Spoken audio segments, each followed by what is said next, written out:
Nous allons maintenant accueillir un candidat qui s'est tout récemment fait connaître des Français par une proposition iconoclaste et qui n'a strictement rien à voir avec la construction, mais avec le plaisir en vérité.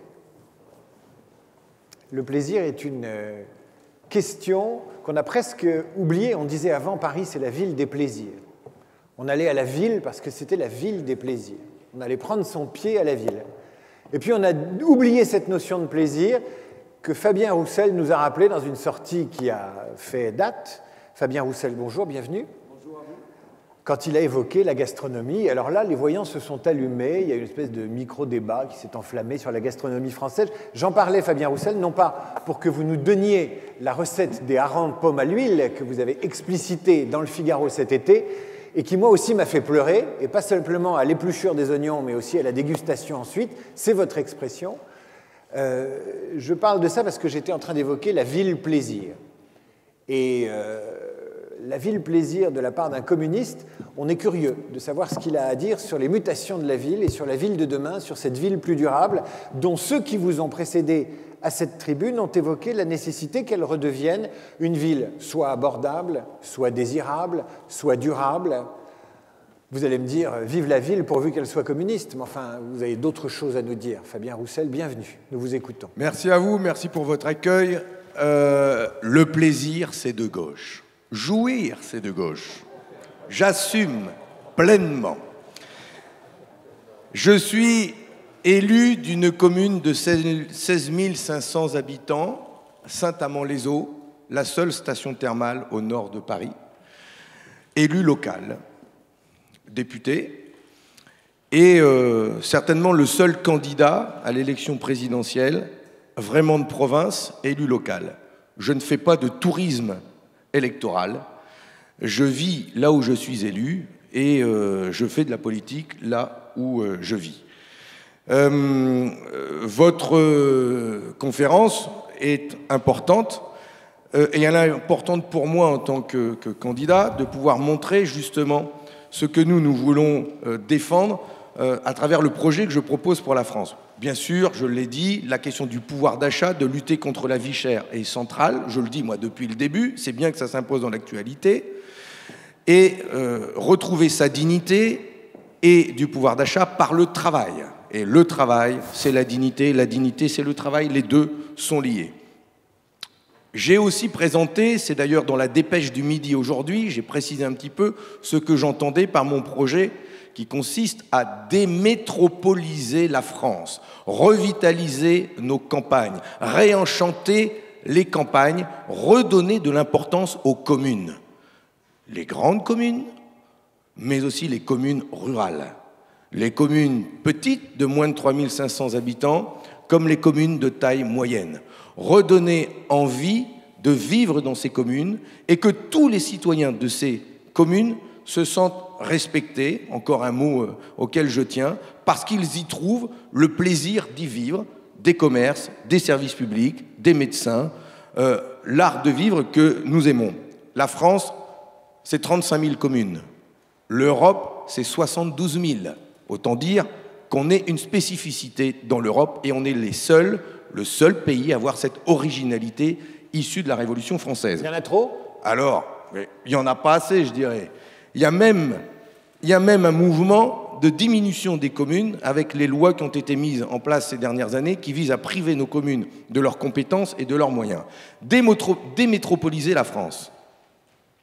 Démétropoliser la France parce que nous considérons que ces dernières années, ils ont construit ces monstres administratifs, ces métropoles qui concentrent beaucoup de pouvoir, beaucoup de compétences. Ils concentrent les richesses, y compris en termes d'emploi, et c'est là où se concentrent beaucoup des emplois, beaucoup trop des emplois. Et on a dévitalisé le reste de la France, ou notamment les secteurs ruraux ou semi-urbains. Et donc nous voulons, pouvoir inverser la tendance, déconcentrer, faire en sorte qu'il y ait moins de densité de population dans ces grandes métropoles et que les gens puissent effectivement s'installer dans des communes petites, de taille moyenne. Ça veut dire investir dans le logement, investir dans les transports, mettre fin à ce cycle de désindustrialisation du pays qui fait qu'aujourd'hui, dans des territoires ruraux, dans nos campagnes, les usines continuent de fermer. Je pense à la SAM, une fonderie dans le bassin de Decazeville, dans l'Aveyron, où demain, si cette usine disparaît, il n'y a plus de boulot pour personne et le territoire est mort. Donc l'emploi, l'industrie, les services publics dans tous ces territoires pour rendre la ville de nouveau attractive. Bien sûr, investir dans des logements qui respectent aujourd'hui les normes qui sont indispensables pour respecter notre trajectoire climatique. Nous sommes dans la décennie où tout est possible, où nous pouvons inverser la hausse terrible des températures. Nous pouvons empêcher cette hausse, la réduire et faire en sorte de respecter nos engagements climatiques. Nous nous y engageons. Ma France, en 2050, elle sera décarbonée. Investir donc dans la construction de logements sociaux, dans la construction de logements sociaux où, avec une TVA à 0%, nous permettrons l'utilisation des produits biosourcés qui respectent justement des normes climatiques.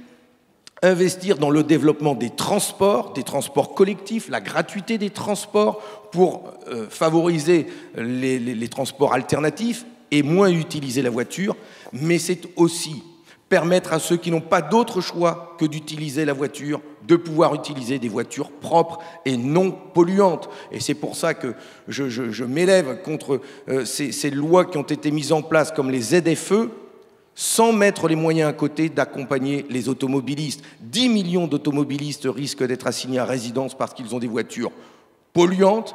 Eh bien moi, je veux lutter contre la pollution de l'air, mais sans taper sur les classes populaires et garantir une prime à la conversion de 10 000 € pour permettre à ces classes populaires, à ces retraités, de pouvoir changer des véhicules et avoir des véhicules propres pour pouvoir continuer d'avoir accédé à la ville et aux grandes villes dans ces métropoles.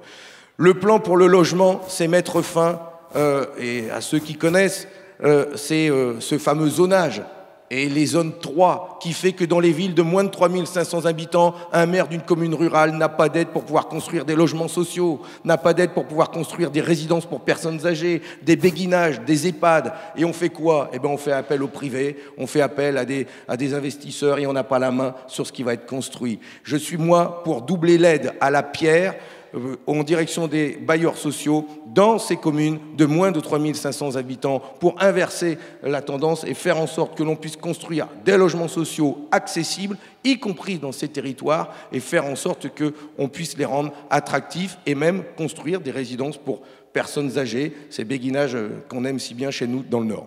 Je ne sais pas si le décompte qui s'affiche là, c'est le mien, parce qu'on m'avait dit 10 minutes, mais c'est parti à 5 ou 6. Oui, enfin, vous avez encore un peu de temps. Ensuite, il y a 7 minutes de discussion. Si vous faites 10, il y aura 7 minutes de discussion. Oui. Non, soit vous préférez le discours ou le débat, vous choisissez. Enfin, je préfère le débat. Bon. On m'avait écrit un discours, je ne l'ai pas lu, et donc je vais répondre à vos questions.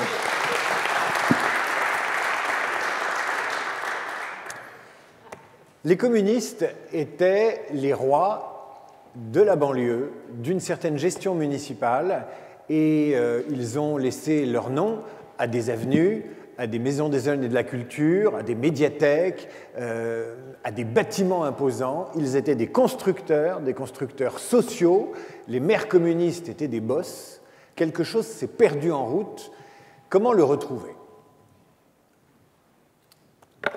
Mais d'abord, n'en parlez pas au passé. C'est désagréable. Bah non, mais vous auriez pu inviter ici Patrice Bessac, le maire incroyable de cette grande commune qui est Montreuil.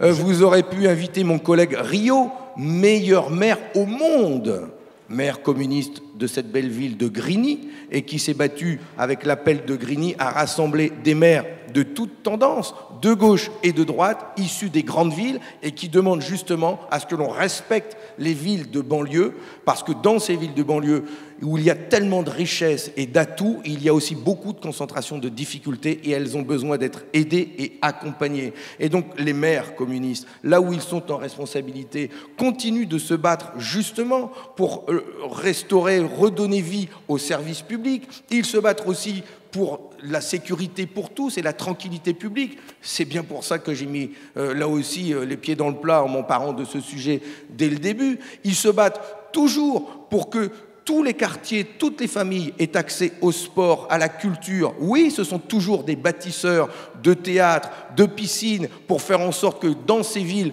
on puisse apprendre à nager dès la maternelle. J'ai été collaborateur et élu avec Michel de Messine, sénatrice qui a été élue à Lille, et elle a mis en place un plan piscine pour l'ensemble des communes de l'agglomération lilloise, justement. Et donc, nous sommes toujours épris d'égalité de tous les citoyens. La ville est certainement la collectivité qui peut le plus faire vivre cette égalité de tous les citoyens. Je veux redonner des pouvoirs à la commune. Pour moi, elle est centrale. Je veux réactualiser le triptyque commune, département, État, et faire ensemble que ce trio fonctionne, fasse revivre des services publics, investissent et garantissent l'égalité de tous les citoyens. C'est aussi les villes communistes qui investissent dans les centres municipaux de santé pour lutter contre les déserts médicaux. On essaye même en ce moment d'imaginer dans le bassin minier où je vis comment on peut réussir à embaucher des médecins et créer des centres municipaux de santé où il y a le tiers payant et où tout le monde a accès à un rendez-vous pour pouvoir se soigner. Nous sommes toujours dans cet esprit-là. Le maire d'Orléans, n'en pouvant plus de ne pas avoir assez de médecins, a décidé de créer une filière de formation de ces médecins, une filière de formation croate, c'est-à-dire c'est des profs de Zagreb qui vont faire des cours magistraux en distanciel à des étudiants orléanais qui payent pour leur scolarité, qui payent cher, travaux dirigés en présentiel à Orléans, diplôme passé à Zagreb en fin d'année. Qu'est-ce que vous pensez de ce genre de solutions qui sont innovantes ? Je vous rassure, tollé de la conférence des doyens de faculté de médecine, la ministre de l'Enseignement supérieur est tombée de sa chaise. Moi, je trouve ça assez innovant, même si c'est absolument tabou. Qu'en pensez-vous pour lutter contre les déserts médicaux ? Orléans est une grande ville qui n'a pas assez de médecins. Je vais vous parler franchement. Les maires, aujourd'hui, ils cherchent par tous les moyens possibles des solutions. Le maire d'Orléans, il est de droite, je vous le dis. Ben oui, mais alors, il cherche des solutions, comme il peut.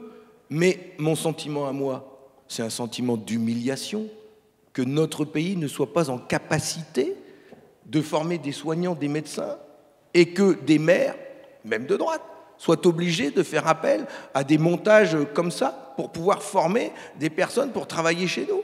Mais ce n'est pas un sentiment d'humiliation nationale que ça. Alors on fait sauter le numerus clausus pour avoir plus de médecins, mais en même temps, il n'y a même pas assez de professeurs et de surface dans nos universités, dans nos CHU, pour pouvoir en former. Tellement on n'a pas investi là-dedans, mais quel retard la France, la grande France, a pris justement pour répondre à ses besoins. Et donc, eh bien, oui, il y a des schémas comme ceux-là qui sont mis en place. Et chacun essaye de son côté à trouver des solutions. Nous, à Saint-Amand, on a réussi à faire venir 4 jeunes médecins. Voilà, ils viennent s'installer, ils sortent de l'école et ils viennent s'installer chez nous. Qu'est-ce que vous leur avez proposé ? Eh bien, d'abord, on les a écoutés. Et les jeunes médecins d'aujourd'hui ne veulent plus faire comme les anciens. Ils ne veulent plus bosser 70 heures par semaine. Ils n'ont pas envie d'avoir une patientèle de 7000 personnes. Ils veulent en avoir 4000, ça leur suffit bien. Ils veulent élever leurs enfants, vivre.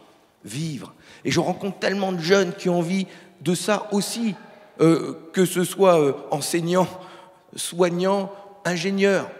Vivre, retrouver du sens au travail. Eh bien, on a garanti à ces médecins qu'en venant chez nous, ils travailleraient en étant adossés à l'hôpital avec leur propre patientèle qu'ils vont se construire. Ils vont être accompagnés par les vieux, les médecins de Saint-Amand, parce qu'ils ont aussi besoin d'avoir une sécurité. Et nous, la ville, on leur paye le secrétariat, l'informatique, les logiciels, et ça nous coûte 10 000 euros, 15 000 euros par médecin à l'année. Et j'ai demandé à l'ARS, qui nous file un petit peu d'aide quand même, parce que c'est quand même pas à la ville, de faire ça. Et j'en ai parlé à Emmanuel Macron quand je l'ai vu. Je lui ai dit, vos maisons de santé qui coûtent un pognon de dingue, et puis d'ailleurs dans lequel vont s'installer des médecins d'un village, ils vont venir s'installer dans cette maison de santé, donc c'est déshabiller Pierre pour habiller Paul, ça coûte cher à l'État, ça coûte cher à la commune, et c'est pas forcément efficace. Et donc je lui ai montré que moi j'étais plus soucieux de la dépense publique que lui. Il ferait mieux de m'écouter.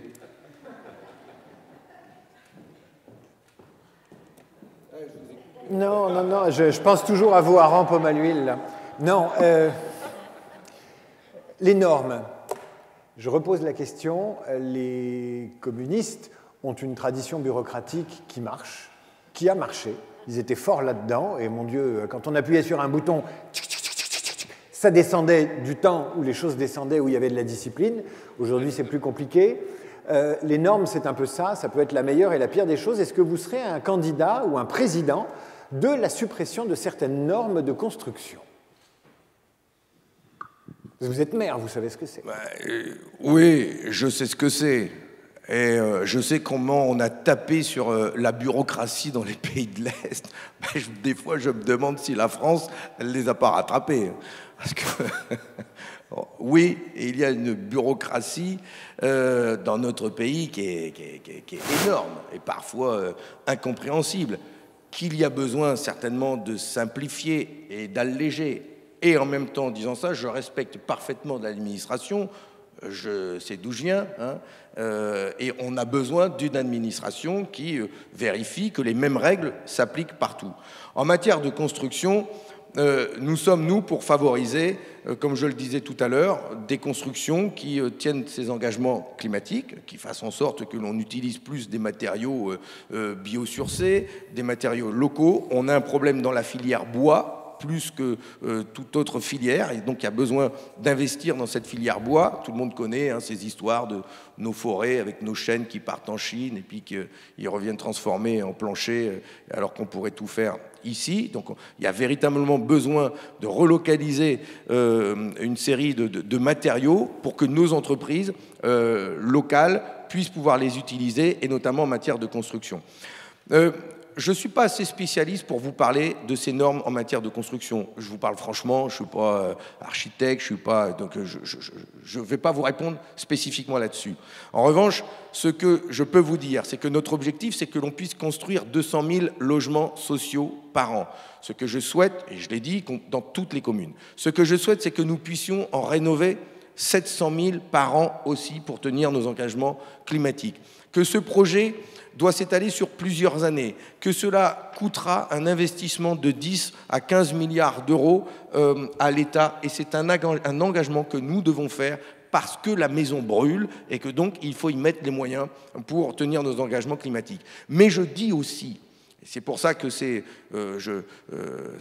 pas tant les normes qui me préoccupent, c'est que quand bien même demain je suis président de la République et que nous mettons ces moyens sur la table pour ouvrir ce vaste chantier, nous n'aurons pas forcément les hommes et les femmes pour pouvoir le faire. Il y a donc un enjeu incroyable de formation, de donner envie à l'ensemble du pays de s'engager dans ce travail de construction, de rénovation. On a besoin de plaquistes, d'électriciens, de soudeurs, de maçons, d'architectes, d'ingénieurs. On en a besoin.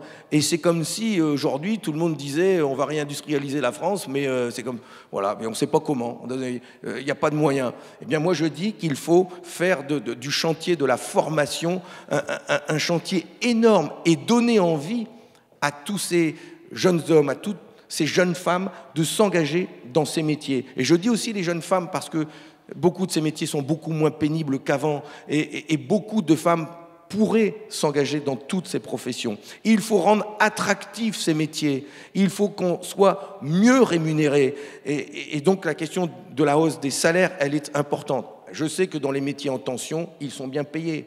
Un soudeur, aujourd'hui, il va gagner 2 000 € net. Hein, bon, ça concerne moins la construction, quoique. Mais dans un tas d'autres métiers, ce n'est pas forcément le cas. Je pense aux couvreurs, je pense aux plaquistes, aux peintres. Fabien, et donc, il faut revaloriser ces métiers, et on a besoin de reconstruire une grande filière où on va donner envie aux jeunes de s'engager dans ces métiers qu'on a dévalorisés parce qu'il fallait être à tout prix un télo et surtout pas prolo, quoi. Et ben moi, je veux des prolos riches et qui auront la possibilité de manger de la bonne viande et de s'éclater. Fabien Roussel, dernier mot, puisque vous évoquiez les jeunes femmes et les carrières. On dit que les villes n'ont pas été conçues pour les femmes et qu'elles ne s'y sentent pas complètement en sécurité. Elles traversent des halls qui ne les mettent pas en confiance, parfois des accès de parking, enfin bon, bref. Il n'y a pas que les féministes qui ont le sentiment que les villes sont taillées pour des hommes. Est-ce qu'au Parti communiste, vous êtes sensible à cette question-là? Oui, complètement. C'est une vraie question. Donc, d'abord, c'est une question de véritablement s'engager dans la protection des femmes qui subissent violences sexuelles, sexistes, agressions, et qu'elles se sentent protégées, qu'elles aient les oreilles et les personnels formés dans les commissariats, accompagnés dans les associations, les psychologues, les logements pour y répondre. La question du logement pour les femmes qui subissent des agressions sexuelles, elle est au cœur du sujet.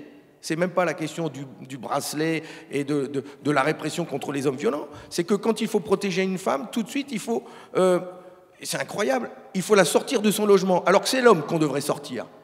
Mais en fait, dans la réalité, c'est la femme à qui on doit trouver un logement d'urgence et la protéger. Et on n'a pas forcément les logements sous la main. Donc, c'est tout ça qu'il faut mettre en place. Et oui, aussi réaménager les espaces urbains. C'est pour ça d'ailleurs que quand nous on dit, comme là dans le bassin minier, quand le candidat Macron est venu nous donner quelques subsides, et nous on veut plus que des subsides, on veut de la dignité encore, c'est pas le tout de reconstruire les logements miniers. Il faut un cadre de vie accueillant, où on se sent bien et en sécurité dedans, avec des espaces verts, avec de la lumière, avec des beaux trottoirs, avec des pistes cyclables. C'est tout ça qu'il faut mettre en place, et on a tous droit au beau, à vivre bien et à se sentir en tranquillité. Et surtout, bien sûr, ces femmes qui représentent la moitié de l'humanité et qui ont besoin d'être protégées. Fabien Roussel, ceux qui lisent la presse, et j'en suis, note un frémissement de votre campagne, quelque chose qui s'est réveillé ces dernières semaines. Je crois qu'il n'y a pas besoin de l'expliquer, nous avons tous compris pourquoi à l'instant. Merci à vous.